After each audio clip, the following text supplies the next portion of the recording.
Jésus disait à ses disciples une parabole sur la nécessité pour eux de toujours prier sans se décourager. Chers amis, Jésus est très clair avec nous sur cette question de la prière. Il nous faut prier avec persévérance.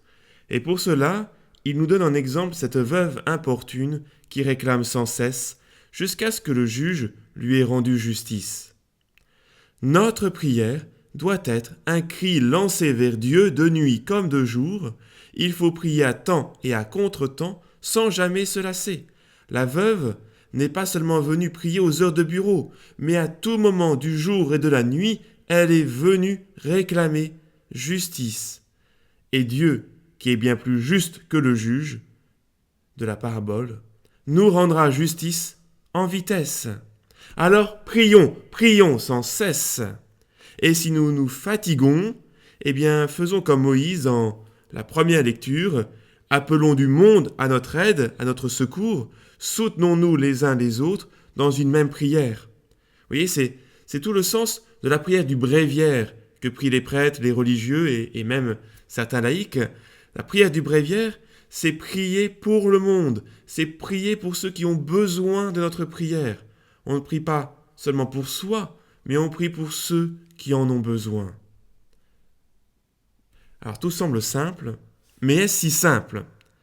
On a beau savoir que Dieu nous aime, qu'il nous écoute et que la justice régnera, il n'empêche que revient sans cesse dans notre tête cette idée de combien de nos prières sont restées sans réponse face à tant d'injustices. Ces pauvres toujours plus pauvres, ces exclus toujours plus exclus, ces populations toujours plus affamées. Combien de cris lancés vers Dieu quand une guerre éclate avec son cortège de rapines, d'injustice et de désespoir. Et toujours les puissants qui s'engraissent, et toujours l'adversaire qui parade la tête haute. Toujours le portefeuille gorgé de billets, toujours le fusil gavé de balles, et toujours le petit et le faible gavé de larmes. Autant de cris de révolte qui dérangent, alors on a des réponses toutes faites pour bien faire. Pour étouffer les cris, les uns diront « La justice de Dieu n'est pas de ce monde, elle n'est pas pour maintenant, mais pour plus tard. Alors, on attend le jour où ils paieront ceux qui font le mal. » Les autres vous diront « Vous ne priez pas comme il faut, dites plutôt que ta volonté soit faite. » D'accord, mais est-ce que ça arrête les guerres ? Est-ce que les types qui entraînent les enfants dans la drogue ou la délinquance vont s'arrêter pour autant ? Chers amis, avec de tels raisonnements, avec de telles réflexions, avons-nous foi dans la prière ? Le Fils de l'homme, quand il viendra, trouvera-t-il la foi sur la terre ? Oui, chers amis, si la prière disparaît, c'est la foi qui disparaît. Comme l'enseigne le pape François, la prière n'est pas une baguette magique, c'est vrai. Elle aide à garder la foi, à garder confiance à Dieu, même si nous ne comprenons pas ce qu'il veut et qu'elle peut nous sembler inefficace. Jésus disait à ses disciples une parabole sur la nécessité pour eux de toujours prier sans se décourager. La question fondamentale que pose l'Évangile aujourd'hui est celle de savoir pourquoi est-il nécessaire de toujours prier avec persévérance. Je vous propose 3 réponses pour notre méditation. La première est que le découragement invalide la prière. Les mots satellites du découragement sont hésitation, plainte, révolte, haine et surtout doute, incrédulité, manque de foi lorsque Dieu semble nous faire languir. À la question « Combien de fois faut-il prier ?» Jésus répond « Toujours ». La prière, comme l'amour, ne supporte pas le calcul des fois, 2 fois, 3 fois, 4 fois, 10 fois. Se demande-t-on peut-être combien de fois par jour une maman aime son enfant ? Combien de fois par an un ami aime son ami ? On peut aimer à des degrés différents, c'est vrai, mais pas à des intervalles plus ou moins réguliers. Il en est de même pour la prière. Voilà pourquoi découragement et prière sont incompatibles. Le découragement est la gangrène d'une prière efficace. En réalité, se décourager signifie qu'on a cessé de croire que Dieu peut faire pour nous ce que nous attendons de lui. Nous en doutons.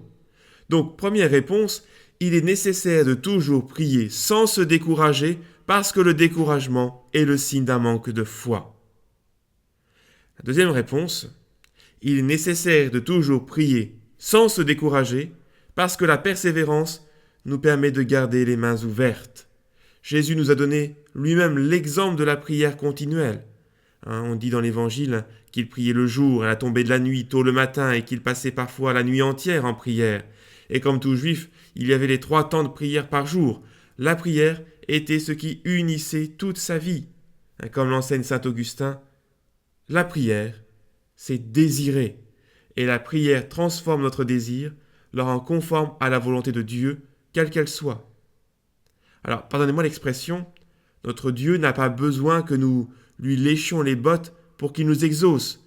Il n'est pas le juge inique de l'Évangile, mais seulement il est de sa bonté de nous donner ce qu'il nous faut, quand il nous le faut, pour notre plus grand bien. Mais à nous, il nous revient de désirer réellement notre prière. Troisième raison est que la persévérance dans la prière nous aide à comprendre que ce qu'il nous faut en fin de compte, c'est Dieu lui-même. L'objet de notre prière passe au second plan. Ce qui prime, c'est notre relation à Dieu. Oui, retenons bien ça. C'est notre relation à Dieu. Alors, chers amis, le dernier verset de l'Évangile pose une question terrible. Le Fils de l'homme, quand il viendra, trouvera-t-il la foi sur la terre ? L'expression de la foi, c'est la prière. Alors, si dans la foi, nous souhaitons changer le monde en le transformant en royaume de Dieu, il nous faudra prier avec persévérance, avec insistance, avec confiance, et notre prière atteindra le cœur de Dieu. Chers amis, priez sans vous lasser, et que la bénédiction de Dieu Père, Fils et Saint-Esprit descende sur vous tous et repose à jamais. Amen.